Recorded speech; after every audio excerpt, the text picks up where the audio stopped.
আসসালামু আলাইকুম, সবাইকে স্বাগতম সোহেল শরীফে ইউটিউব চ্যানেলে। আজকে ফ্রেঞ্চ দলগুলো নিয়ে আলোচনা করব। ফ্রেঞ্চ দলগুলো থেকে 4টা দল এসেছে এবারে চ্যাম্পিয়ন্স লিগ খেলতে, পঞ্চম গেম উইক শেষে তাদের অবস্থানটা কিরকম সেটা নিয়ে আজকে আলোচনা করব। 4টা দল গিয়েছে এবারে চ্যাম্পিয়ন্স লিগে। দলগুলো হচ্ছে পিএসজি, লিলে, স্তাদে ব্রেস্তোয়া অথবা ব্রেস্ট, আর হচ্ছে এএস মোনাকো। এই 4টা দল থেকে কিন্তু এএস মোনাকো এর আগেও চ্যাম্পিয়ন্স লিগে ভালো ফাইট দিয়েছে। একবার রানার্স আপ হয়েছিল পোর্তোর কাছে হেরে, তারা রানার্স আপ হয়েছিল 2003 মৌসুমে। আর পিএসজি এখন বর্তমানে বড় দল, অ্যারাব ফান্ড আসার পরে তারা আসলে বড় দল। কিন্তু ফ্রেঞ্চ দলগুলো কিন্তু বরাবরই যেটা হচ্ছে তারা হচ্ছে সেলিং ক্লাব। ফ্রান্স আসলে পুরো দেশটাই সেলিং ক্লাব, যেহেতু আফ্রিকান টেরিটরি এত জায়গাগুলো তারা দখল করে রেখেছিল, তো আফ্রিকান প্লেয়ারগুলোকে ডেভেলপ করে, ইভেন তাদের নিজস্ব প্লেয়ারগুলোকে ডেভেলপ করে বিভিন্ন ক্লাবে সেল করে। ফ্রান্সের দলগুলোর হয়তোবা আমাদের বাংলাদেশে অনেক ফ্যান নাই, কারণ কি এরা সেলিং ক্লাব বলেই কিন্তু তাদের এত ফ্যান নাই। তারপরও পিএসজির কিন্তু ভালো সমর্থক আছে নেইমার এবং মেসি খেলার ফলে। তার আগেও কিন্তু পিএসজিতে কিন্তু যথেষ্ট স্ট্রং প্লেয়াররা খেলে গিয়েছে, যেমন জলাতান ইব্রাহিমোভিচ, রোনালদিনহো, তো এরা খেলে গিয়েছে। তো পিএসজি আসলে বরাবরই ভালো প্লেয়ার নিয়ে তারা খেলা চালিয়ে গিয়েছিল। তো এবারে পিএসজি আসলে টাইটেল ফাইট দেওয়ার জন্য গিয়েছে। লুইস এনরিকের মতো কোচ ওইখানে আছে, ইয়াং প্লেয়ার অনেকেই আছে, দোনারুমা আছে সাথে। পিএসজি আসলে ডমিনেটিং একটা টিম, তাদের নিজস্ব লিগে 14 খেলায় তারা এখনো টপ পর্যায়ে আছে, আনবিটেন রান দিয়ে রেখেছে। কিন্তু চ্যাম্পিয়ন্স লিগে কিন্তু ঠিক উল্টা ঘটনা ঘটেছে। তাদের ফিকচারটা ছিল এবারে বড় দলগুলোর মধ্যে সবচেয়ে সহজ। যতগুলো দল আসলে পট এতে ছিল তাদের মধ্যে সবচেয়ে সহজ ছিল তাদের ফিকচার। তাদের ফিকচারটা একটু বলি। জিরোনার সাথে প্রথম খেলা, তারপর Arsenal, PSV, Atletico Madrid, Bayern Munich, আর খেলা বাকি আছে সালজবুর্গ, ম্যানচেস্টার সিটি, স্টুটগার্ট। তো এই একটা ফিকচার। হ্যাঁ, এখানে আর্সেনালের সাথে খেলা, বায়ার্ন মিউনিখের সাথে খেলা, কিন্তু অপেক্ষাকৃত কিন্তু তারা সমমানের দল।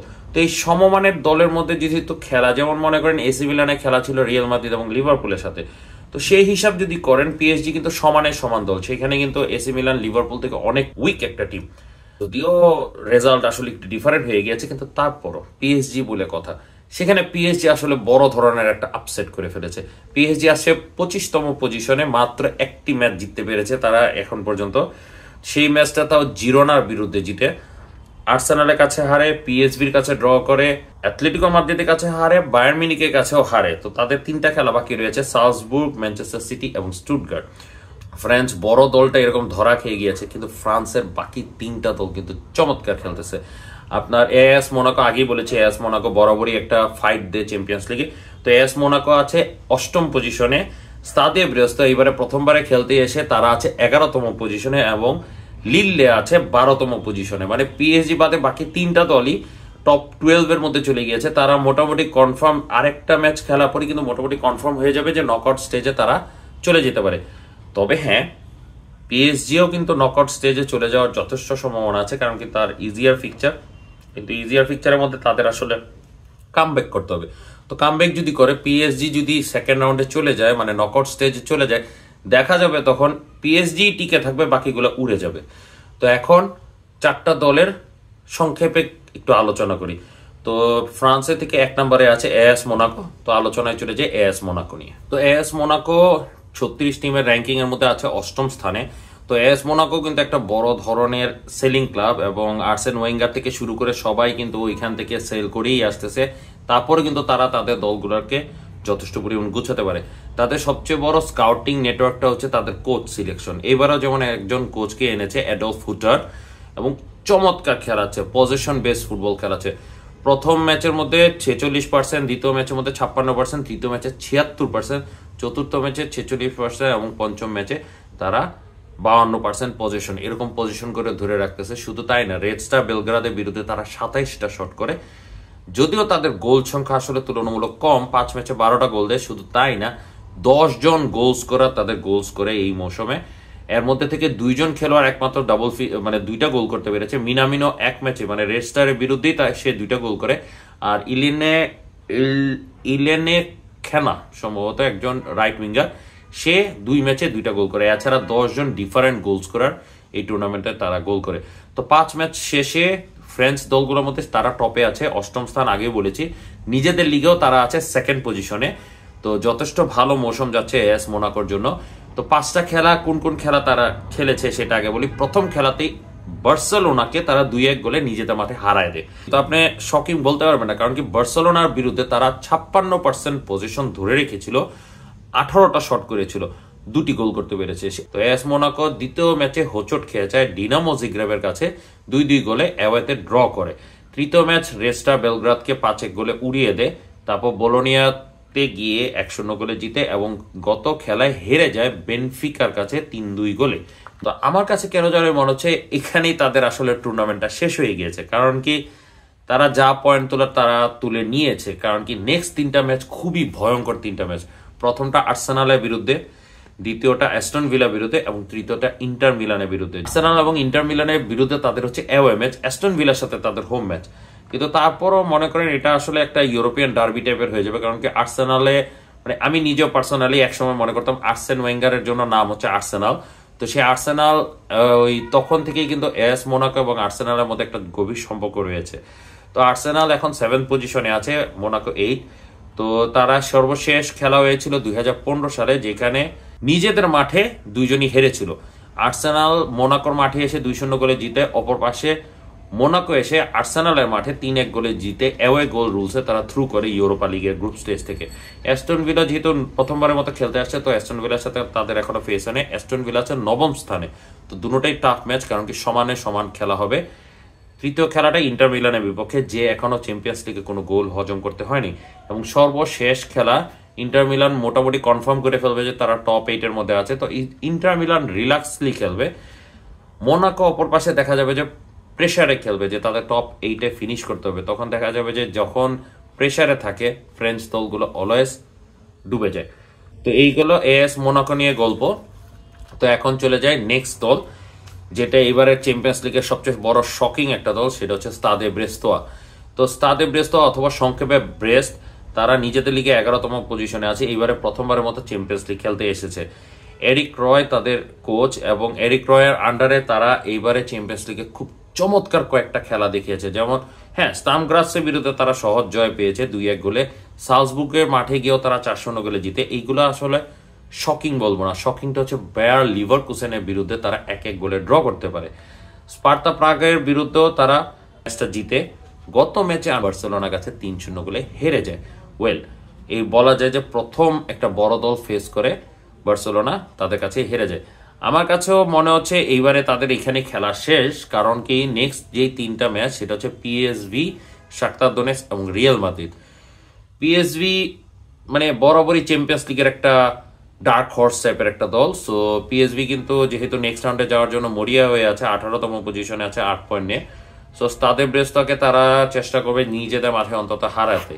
এবং স্তাদে ব্রেস্তোয়া এখন পর্যন্ত যেই রানটা দিয়েছে বার্সেলোনার কাছে এসে কিন্তু তারা ধরা খেয়ে গিয়েছে, 3টা গোল খেয়ে গিয়েছে। কিন্তু এক্সপিরিয়েন্স একটা কথা, পিএসভির আসলে আছে এক্সপিরিয়েন্স। তারপরে আসি শাখতার দোনেস্কের মাঠে খেলতে যাবে তারা। শাখতার দোনেস্ক 26তম পজিশনে আছে, এবং ইউক্রেনিয়ান এই দল কিন্তু বড় বড় দলকে মাঝে মাঝে আপসেট ঘটানোর জন্য অভ্যস্ত। ব্রেস্তোয়া যদিও ছোট দল, কিন্তু তারপরও তো এখানে মনে হচ্ছে যে ড্রয়ে খেলাটা শেষ হবে।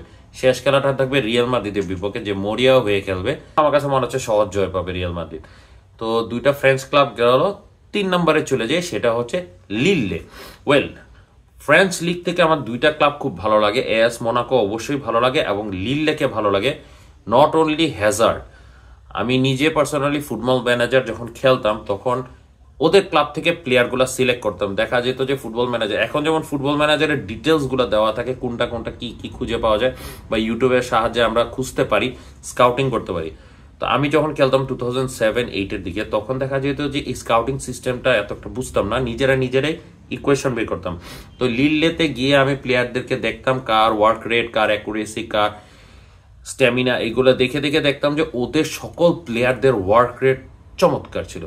সেই 2007-এর কাহিনী। সো দেখা যাক, লিল্লে এখনো কিন্তু সেলিং ক্লাব হয়ে রয়েছে, এখনো কিন্তু তাদের কিছু কিছু খেলোয়াড় আছে চমৎকার, যেমন সান্তোস, জারগোভা, জনাথান ডেভিড, ফনসেকা, এসি মিলানের বর্তমান কোচ, সেও কিন্তু লিল্লে থেকে আসছে। ম্যানচেস্টার ইউনাইটেডে ইউরো 63 মিলিয়ন প্লেয়ার কেনা, সেও কিন্তু লিল্লে থেকে আসছে। তো লিল্লে বরাবরই কিন্তু সেলিং ক্লাব। বড় দেশের ক্লাবগুলোর মধ্যে লিল্লে কিন্তু প্রথম ক্লাব যেটা হচ্ছে কোয়ালিফিকেশন রাউন্ড ক্রস করে এসেছে, এবং কোয়ালিফিকেশন রাউন্ডে মরিনহোর ফেনেরবাচের সাথে খেলেছে এবং ফেনেরবাচেকে হারায় এসেছে। নিজেদের মাথায় 2-1 গোলে জিতে এবং অ্যাওয়েতে গিয়ে ড্র করে এবং ওই ড্রয়ের মাধ্যমে কিন্তু মরিনহো, মানে আমরা we are talking about Jose Mourinho, তো মরিনহোর ফেনেরবাচেকে হারিয়ে তারা কিন্তু কোয়ালিফিকেশন ক্রস করে আসে। তারা কিন্তু দেখিয়ে দেয় তারা এবারে চ্যাম্পিয়ন্স লিগে ভালো কিছু করবে এবং তারা কিন্তু দেখাচ্ছে। মাদ্রিদের দুইটা ক্লাবকে তারা হারিয়েছে, রিয়াল মাদ্রিদকে নিজেদের মাঠে 1-0 গোলে এবং অ্যাথলেটিকো মাদ্রিদের ক্লাবে গিয়ে 3-1 গোলে হারিয়ে আসে, জুভেন্টাসের কাছে ড্র করে বোলোনিয়ার মাঠে গিয়ে বোলোনিয়াকে হারায় আসে। তো আসলে চমৎকার কিছু রেজাল্ট আসে তাদের। একটা মাত্র ম্যাচ তারা হারে, সেটা প্রথম ম্যাচটা স্পোর্টিং লিসবনের কাছে, স্পোর্টিং লিসবনের মাঠে, এবং তখন কিন্তু লিসবনের কোচ ছিল হচ্ছে অ্যামোরিন। তো তারা ওই একটা ম্যাচই হারে। তাদের 3টা খেলা বাকি আছে, স্টাম গ্রাৎসের সাথে একটা ম্যাচ বাকি, লিভারপুলের সাথে এবং ফেয়ারনুডের সাথে। তো স্টাম গ্রাৎসের সাথে তারা কিন্তু ইজি একটা খেলা হবে এবং ওটা জিতার সম্ভাবনা আছে। লিভারপুলের সাথে একটা ট্রিকি খেলা হবে, কারণ কি লিভারপুল 100% রেকর্ড ধরে রাখার চেষ্টা করবে, সেইখানে তাদের জন্য একটা টাফ হবে। কিন্তু শেষ খেলাটা হবে চমৎকার খেলা, মানে ফেয়ারনুডের সাথে কিন্তু লিলের একটা নকআউট স্টেজ হবে, কারণ ফেয়ারনুড আছে 21তম পজিশনে 7 পয়েন্টে এবং লিলে আছে 12তম পজিশনে। তো তাদের মধ্যে খেলাটা হবে এরকম যে কে কোয়ালিফিকেশন অথবা প্লে অফ রাউন্ডে কোয়ালিফাই করতে পারবে সেটা নিয়ে হাড্ডাহাড্ডি লড়াই হবে এবং ফেয়ারনুডের চান্স তুলনামূলক কম। এই মৌসুমে কেন জানি ফেয়ারনুড আসলে ভালো খেলতে পারতেছে না। তো লিলে নিয়ে অনেকক্ষণ আলোচনা করলাম, পর্যন্ত 3টা ফ্রান্স দলের কথা বললাম। 3টা ফ্রান্স দলের মজা লাগলো।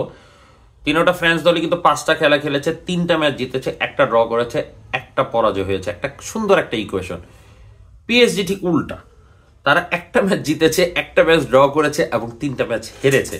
তারা হেরেছে আর্সেনালের বিরুদ্ধে 2-0 গোলে, আর্সেনালের মাঠে অ্যাথলেটিকো মাদ্রিদের বিরুদ্ধে হেরেছে এবং বায়ার্ন মিউনিখের বিরুদ্ধে হেরেছে। তারা ড্র করেছে পিএসভির কাছে, সেই পিএসভির খেলা বাকি আছে স্তাদে ব্রেস্তোয়ার সাথে।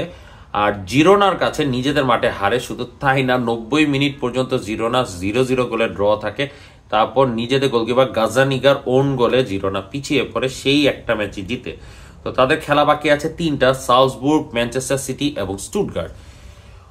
সালজবুর্গের বিরুদ্ধে সর্বশেষ খেলেছে 2011 সালে, দুটোটাতে মানে একবার সালজবুর্গ জিতেছে, একবার পিএসজি জিতেছে। তখনও আসল কথা পিএসজি মাত্র উদীয়মান একটা দল, জলাতান ইব্রাহিমোভিচ তখনও যায়নি। তারপরের মৌসুমে ইব্রা এবং থিয়াগো সিলভা যায়। তো তারপরের খেলাটা হচ্ছে ম্যানচেস্টার সিটির বিরুদ্ধে। ম্যানচেস্টার সিটিও কিন্তু কিছুটা কপাল খারাপ ফর্মে যাচ্ছে, পেপ গার্দিওলার সবচেয়ে ওয়ার্স্ট মোমেন্ট যাচ্ছে। তারা চ্যাম্পিয়ন্স লিগে 17তম পজিশনে আছে, মাত্র 8টি পয়েন্ট নিয়ে। এদের দুইজনের মধ্যে খেলা, মোট 7বার ম্যানচেস্টার সিটি জিতে, একবার পিএসজি জিতে, তাও 2021 সালে। আর ওই গ্রুপ পর্যায়ে একটা ম্যাচই তারা জিততে পারে, এছাড়া আসলে পিএসজি ম্যানচেস্টার সিটিকে তেমন একটা হারায় নাই। শুধু তাই না, পেপ গার্দিওলা কোনো দলকে তারা হারাতে পারে নাই। আর স্টুটগার্টের সাথে সর্বশেষ খেলা থাকবে। স্টুটগার্টের সাথে খেলাটা এরকম থাকবে, স্টুটগার্ট আসলে মরিয়া হয়ে খেলবে। আসলে স্টুটগার্টের তো হারানোর কিছু নেই, তারা চ্যাম্পিয়ন্স লিগ কোয়ালিফাই করেছে এবং ভালো ফাইট দিয়েছে, এটাই তাদের জন্য বড় পাওনা।